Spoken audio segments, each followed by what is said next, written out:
Empezaremos entonces. El prolapso rectal, como, como ustedes pueden leer, es el descenso y protrusión del recto a través del ano.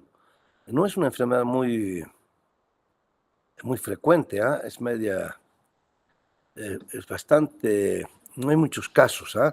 Sin embargo, es muy peligrosa.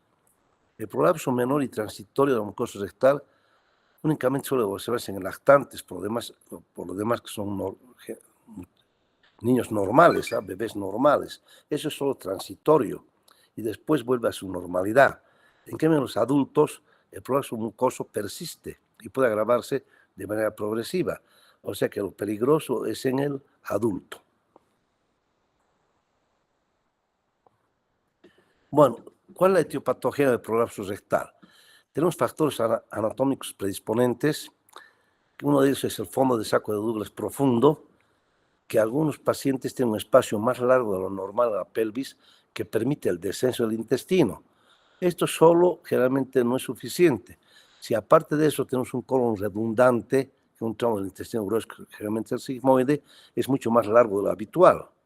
Y ahí también puede agregarse la debilidad del suelo pélvico, los músculos elevadores del ano laxos o dañados y la fijación rectal deficiente, con pérdida de las inserciones normales del recto al sacro, que lo que facilita su deslizamiento. O sea, son varias causas que podríamos ir uniendo, si vale el término, que se agrupan, no solamente hay una sola causa, hay varias.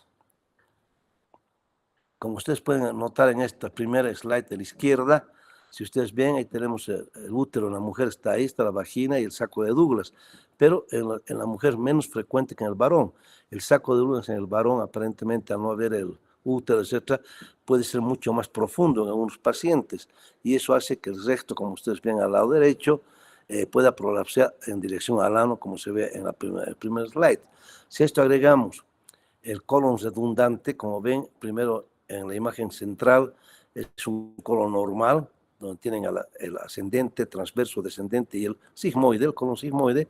En la placa, en la radiografía contrastada, ustedes ven un ovillo prácticamente a nivel del colon sigmoide, o sea, es el colon redundante, que causa una mayor longitud que pueda deslizarse y además el peso que tiene el colon sigmoide. Bueno, y para eso tiene que agregarse los factores desencadenantes, en los cuales son un esfuerzo crónico. Siempre tiene que haber, igual que la presión intraabdominal, cuando hablamos de hernias, eventraciones, evisceraciones, etcétera, siempre el factor desencadenante es el aumento de la presión intraabdominal. Aquí igualmente tiene que haber un aumento de la presión intraabdominal. Para eso es el estreñimiento severo, pujo prolongado al defecar, y es lo que lógicamente va a causar este problema. Y enfermedades crónicas asociadas, como la tos persistente por EPOC, tosferina, también tenemos ahí la hipertrofia prostática benigna, que fuerzan constantemente el suelo pélvico. A eso puede agregarse alguna vez neuropatías, que hay daño a los nervios pélvicos o pudendos, que altera el tono muscular y la sensibilidad anal. Y la multiparidad y edad, partos complicados, muchos, múltiples, y cambios en los tejidos conectivos relacionados con el envejecimiento. O sea, pueden ser pacientes que tienen muchos partos y de paso no tienen muy buena musculatura, no tienen buen tono y en ellas puede pasar este problema. Bien, ¿cuál es el cuadro clínico y los síntomas? La evolución clínica suele ser progresiva, no es de golpe, no es algo que aparezca sumamente así inmediatamente, no, es algo que es crónico. Lo que más vamos a apreciar va a ser una masa visible de color rojo rosado que sobresale por el ano, pero va una evolución por fases. En la inicial, la masa solo aparece tras defecar y se extrae sola o manualmente o el paciente al ponerse de pie. En cambio, ya cuando avanza, cuando es una evolución, una fase avanzada, el prolapso ocurre con mínimos esfuerzos, como toser, estornudar o simplemente al caminar, que requiere a veces introducirse a mano. Y los síntomas asociados pueden ser sangrado leve, sección de mucosa, dolor o molestia pélvica. Y generalmente hay una disfunción intestinal porque estos pacientes se van a acompañar de estreñimiento crónico, diarrea o incontinencia fecal, que no puedan controlar las heces. Como ven acá, el prolapso rectal, entonces tendríamos, si ustedes ven acá, al lado izquierdo es un recto normal. Si ustedes analizan, ven el recto y está muy cortito. Y en el prolapso rectal que está al lado, vemos que va deslizándose, si va el término hacia afuera, por el ano. Y al lado derecho ven la típica imagen de un prolapso rectal. Entonces ven que sale toda una masa rojiza, pero que tiene como, en otra, más allá van a ver ustedes que hay como unas cintillas, hay la mucosa que tiene sus cintillas. Entonces el diagnóstico que tenemos en el paciente se va a basar especialmente que el paciente les dice, que les explique primeramente la anamnesis, que cuando hace esfuerzos, cuando puja, cuando hace un poco, se siente que algo se sale a través del ano. Y como decíamos, eso tiene que ser el paciente. Y cada vez que le cuesta más tratar de reintroducir, entonces eso nos tiene que llevar como una primera alerta que pueda tratarse de un prolapso. Y ahí hay que hacer una exploración física del paciente, que en ese caso se evalúa el tono del esfínter anal y se puede solicitar estudios adicionales para evaluar la musculatura y descartar otras afecciones. Pero lo más importante aquí en este instante es siempre el tacto, el observar la masa, porque como vamos a ver más luego, hay algunos diagnósticos diferenciales, o sea que es muy importante tomar en cuenta, porque el prolapso rectal es muy infrecuente. Puede haber otras patologías, ya vamos a ver más luego, que son las que tenemos que descartar primeramente, porque hay otras que son más frecuentes. Bueno, ¿qué tenemos que hacer como fases y pruebas del diagnóstico? Primero, una exploración física detallada. Examinamos la zona anal, para observar o confirmar el prolapso. Se pide al paciente ponerse de cuclillas, de pie, o que haga un esfuerzo similar al de evacuar en el inodoro, o sea, esa misma fuerza para ver si emerge o no emerge, si se presenta o no el prolapso. Y el examen digital rectal, que introducimos un dedo enguantado y lubricado en el recto para comprobar la fuerza de los músculos del esfínter anal. Usted tenemos que ver el tono del esfínter. Si vemos que ese tono está muy bajo, que no tiene tanto tono, entonces quiere decir que puede ser realmente un prolapso. Bien, actualmente hay estudios que nos ayudan mucho a hacer el diagnóstico. Tenemos la defecografía, que es un estudio por estudios de rayos X, o mejor todavía con resonancia magnética, que utiliza una sustancia de contraste. Aquí permite ver cambios estructurales internos y evaluar el funcionamiento exacto de los músculos rectales al momento de defecar. O sea, es lo que nos interesa mucho, evaluar el funcionamiento exacto de los músculos rectales. Para eso complementamos con la manometría anal, que mide la fuerza de los músculos del esfínter anal, y la sensibilidad o el funcionamiento del recto. Es muy importante la manometría. Es como cuando hemos hablado del reflujo gastroesofágico patológico, hemos hablado de manometría y pHimetría, que es fundamental. Acá solo es manometría, no pHimetría, pero sí la manometría.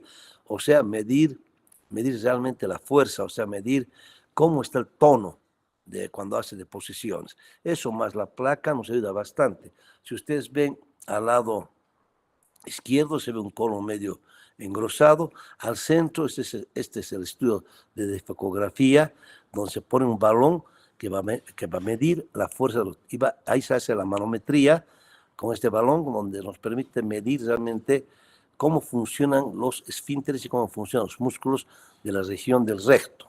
Es lo que nos permite medir, y con eso tenemos el diagnóstico. Y complementamos con la colonoscopía o sigmoidoscopía, mucho mejor la colonoscopía, que permite observar el interior de todo el intestino grueso o el recto para descartar otras patologías. Como les decía, otras patologías son más frecuentes. Ellas son pólipos, tumores, hemorroides o inflamaciones.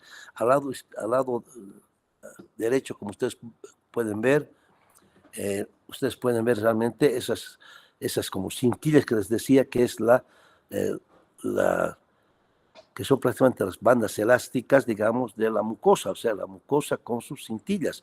Eso no se presenta en otras enfermedades, como el hemorroides, pólipos, no va a presentarse así como ustedes pueden ver al lado derecho. Esto, si está rodeado de cintillas, si va el término que yo uso, sí nos permite llegar a ese diagnóstico. Ahí tienen las mucosidades que están yendo junto con el prolapso. Entonces, esto sí es un diagnóstico bien definido. Bueno, El diagnóstico diferencial que tanto les insistía. Primero, hemos hablado también hace tiempo en otra clase de las hemorroides. La hemorroides prolapsada, que en grados 3 y 4, que es las hemorroides internas, porque las externas se presenta tumoración, no se presenta nunca prolapso, ¿no? Entonces son las hemorroides internas que tienen prolapso, que son protrusiones de tejido vascular dilatado, porque las hemorroides ustedes saben que son tipo varices, ¿no? De la región del ano. Se presentan como masas nodulares o lobuladas intermitentes, a diferencia del prolapso que típicamente muestra pliegues concéntricos, lo que les he mostrado, que es como una forma de roseta. La otra enfermedad diferencial, el pólipo rectal prolapsado. Un pólipo generalmente es pediculado, puede descender a través del ano durante la defecación, pero su base está siempre unida a la pared intestinal por un tallo delgado. Entonces eso nos permite ver a nosotros tranquilamente por medio de una rectosigmoidoscopía o una colonoscopía. Actualmente es muy raro los casos estos, pero antes había mucho el condiloma acuminado gigante, que es, como ustedes saben, es una enfermedad de transmisión sexual, que son como se presentarían un racimo de uvas que emergen, que están en el ano. Y eso es lo que a veces nos puede hacer confundir que puede tratarse de un prolapso. Y lógicamente que no es así. Son como verrugas, son lesiones verrugosas de origen viral, de consistencia firme y crecimiento más largo.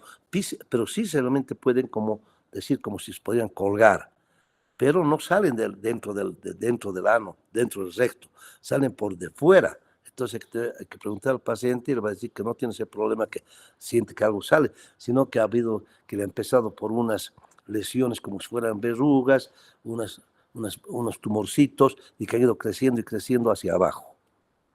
Aquí tienen algunas fotos, ¿no? Al lado izquierdo las hemorroides. Ahí tienen ustedes 3 paquetes hemorroidarios que están prolapsados.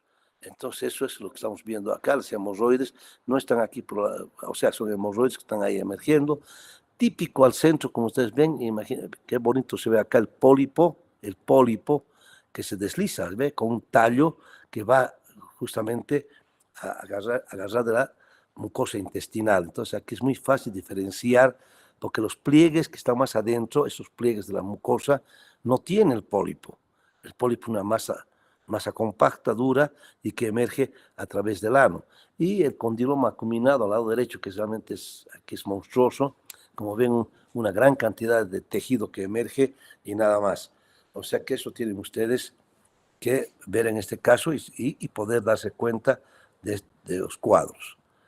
Bien, ¿qué hacemos con el tratamiento? En el tratamiento tenemos, primero, inicialmente se puede hacer medidas complementarias y de alivio temporal. Inicialmente, cuando no es muy avanzado el prolapso. Antes de la cirugía se puede hacer o como manejo preventivo. Y también se recomienda en ese caso siempre cambios en el estilo de vida. ¿Qué hay que hacer? El estreñimiento. Si la causa es el estreñimiento generalmente, que puja mucho, que hace mucho esfuerzo, hay que tratar de evitar justamente eso, ¿no? Entonces, ¿qué tenemos que hacer? Uso de hablamos de heces, beber abundante agua, llevar una dieta rica en fibra, evitar justamente el estreñimiento del paciente, tratar que mantenga una dieta rica como dice acá, en fibra.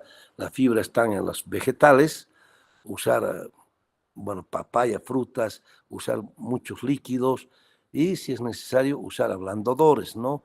O sea, no se recomienda en estos casos mucho laxante porque eso hace que haya mucho peristaltismo y que también más bien contribuye a que haya mucho más aparición del prolapso.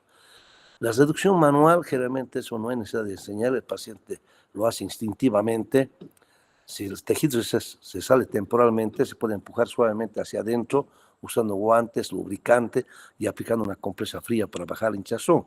Cuando llega el paciente y él no puede realizar, él siente que ya le cuesta, entonces uno tiene que hacer delicadamente esa introducción, si vale el término, es igual que una hernia, por decirles algo, que tratamos de reducirla. Entonces aquí tratamos de reintroducir el prolapso. Si logramos reducir, entonces ya podemos después pensar en una cirugía bien preparada, que es fundamental. Y la fisioterapia que se llama a que hagamos ejercicios del suelo pélvico y para fortalecer los músculos anales e incontinencia. Si el paciente dice que hay incontinencia, hay que pensar en fortificar los músculos del suelo pélvico. Bien, tenemos por último el tratamiento quirúrgico, que esto es muy importante poder realizarlo. Depende, claro, de la edad del paciente y la gravedad de la afección. Tenemos la cirugía abdominal, que es por dentro del abdomen, lógicamente, que consiste en estirar el recto, prácticamente, y fijarlo a la parte posterior del hueco pélvico, no hueso pélvico, del hueco pélvico, o sea, se hace una rectopexia. Como ustedes pueden ver, estamos haciendo ahí al lado izquierdo esa rectopexia. Puede realizarse mediante cirugía abierta o abordaje por vía laparoscópica. Aquí las imágenes son por vía laparoscópica. Y a veces podemos colocar incluso una malla. O sea, una malla que sostenga, y la malla la fijamos lógicamente con material de sutura al hueco pélvico. Eso lo llamamos rectopexia. Y tenemos otro tratamiento que es la cirugía perineal, o sea, a través del ano, que es un poco más compleja, pero sí se puede realizar. ¿Qué tenemos que hacer primeramente? Extirpar el tejido que sobresale, o sea, el tejido del recto, lógicamente, que prolapsa, seccionarlo, y después de eso, ese recto que queda, suturar el recto a las paredes laterales.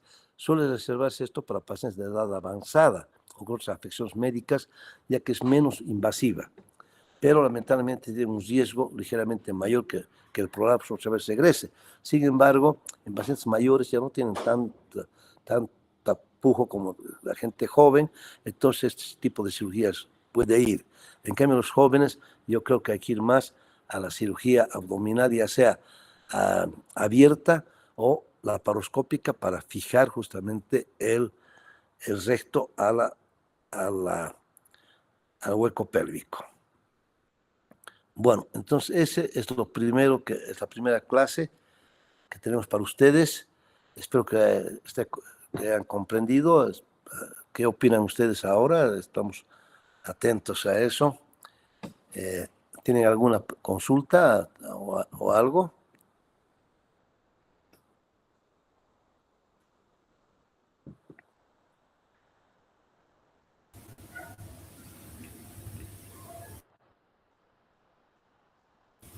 No, no, doctor. Ya, perfecto. Pues es la PAN, no. No, no. ¿Cómo apellidas? Estefan, perdón, Torres. Ah, ya, ya. Bien. Entonces, bueno, entonces vamos a pasar al segundo tema, eh, que es segundo tema, que